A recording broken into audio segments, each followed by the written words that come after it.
Hey, what's going on, everybody? My name is Big Al and I love my mama. And thanks so much for tuning in to another episode of Taking Over with Big Al.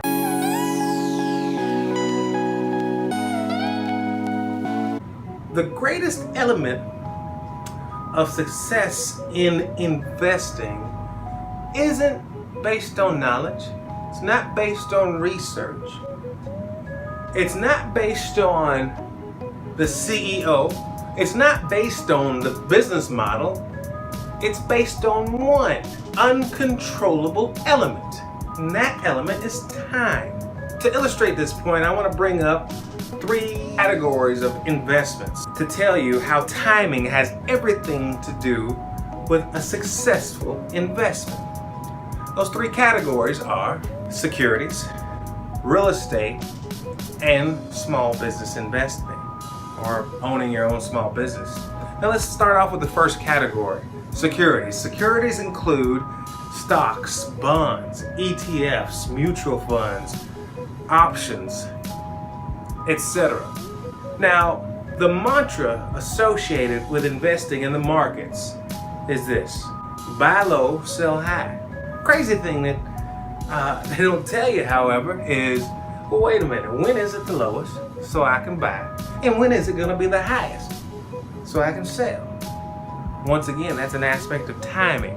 I don't care if it's Tesla, Apple, Amazon, Ford Motor Company, or Blockbuster. People in the markets can make money when the stock is going up or when the stock is going down. I've seen it happen both ways. But once again, it's all about the timing. And the timing is what's going to drive the strategy of investment. Now let's slip over into real estate. In real estate, the investment mantra of real estate is location, location, location. But once again, when it comes to location, location, location, if you were to invest in the location before it became the location, then guess what? You'd make way more money than everybody that invests in the location after it's become the location. But once again, it has to do with timing, a little bit of foresight, a little bit of insight, a little bit of imagination, and studying research to know and to see when things are coming into town or what type of development is being built around it, and being able to have the staying power, enough cash to stick around and hold on to that thing until it pops off. They call it land banking.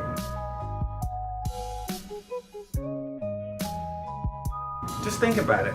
Las Vegas, Nevada used to really just be a broad landscape of desert until they built it up. So think about how much they got in to Las Vegas for. Probably pennies on the dollar. But then they developed around it.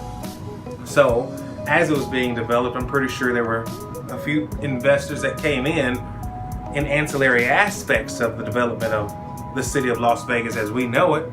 Nonetheless, they got in before it became the iconic Las Vegas as we know it. And that's how they're winning. And of course, I'm exaggerating the point to make a point, but that's in every aspect of the hot, popular location, location, location type of land. Think about it, Malibu wasn't Malibu before it was Malibu. All right, so now let's talk about small business investment or investing in your own startup.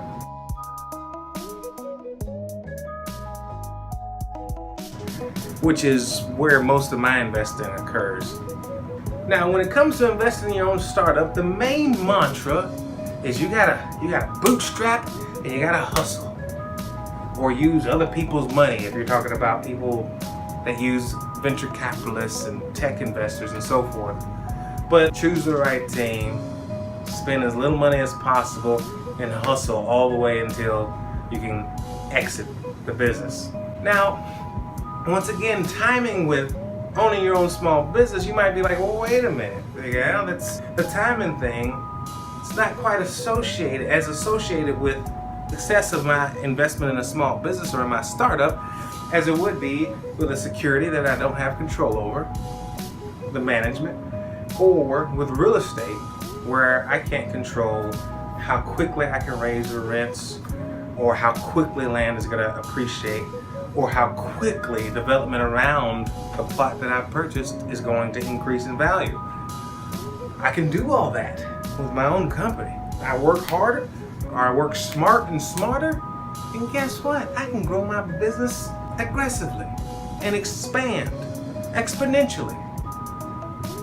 However, there are times in your life where you're a little bit more hungry. You've been starved a little bit more. And you're just a little bit more of a go-getter, a little bit more motivated than other times in your life. Some of those times might be the introduction of a spouse, the introduction of children, and now you feel a little bit more motivation to work harder to make sure that your business is doing extremely well. Or it could be that you went through some pain, some hurt, some embarrassment, some shame, and you said, guess what, I'm gonna prove these busters wrong. Gotta pick a jab, turkeys. I'm gonna prove you wrong. And I'm gonna do extremely well in my business. But that was, once again, timing. And there's also times where you have, I guess, more insights than the other. I don't want to quite say experience, because I've seen a lot of people succeed without the conventional timeline of experience as others. But yet and still, insights, they can come from books, they could come from mentors, or they could come from experience of doing the thing. And there are times in your life where you're more open to external insights, external advice, external coaching than you are at other times. You might be prideful in certain aspects or certain times in life and not receive that instruction or not receive that counsel. So once again, even the success in your business has a lot to do with timing. Whether or not you engage in that particular business with at the right timing of certain insights in your life or certain hunger pains in your life.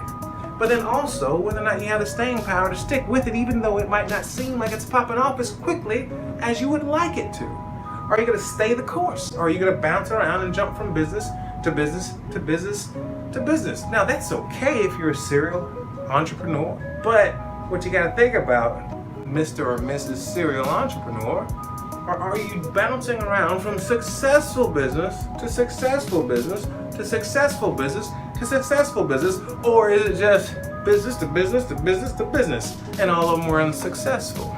Think about it. So timing is a huge element in the success of that investment as well. Now, it bears to mention, all right, Big Al, now that you told us timing is the most important element of success in any investment that I undertake, what can I do about it? If it's the one uncontrollable aspect of success, time. You can't control time. What you can control is pattern recognition, understanding seasons. The passage of time provides the pattern of a season. And because you understand the pattern of the season, you can control your activity in that season.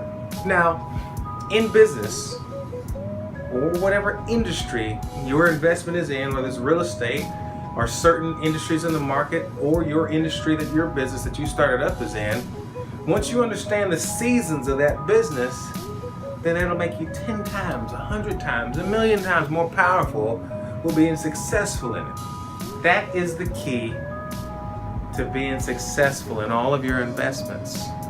You just have to understand the seasons. Once you understand the seasons, you understand the activities that you need to engage in order to maximize that season, and then you can maximize your investment. If you have any questions at all, questions, comments, concerns, please make sure to contact us on any of our social media accounts, and I'd love to respond. And there you have it. Otherwise, keep it pushing.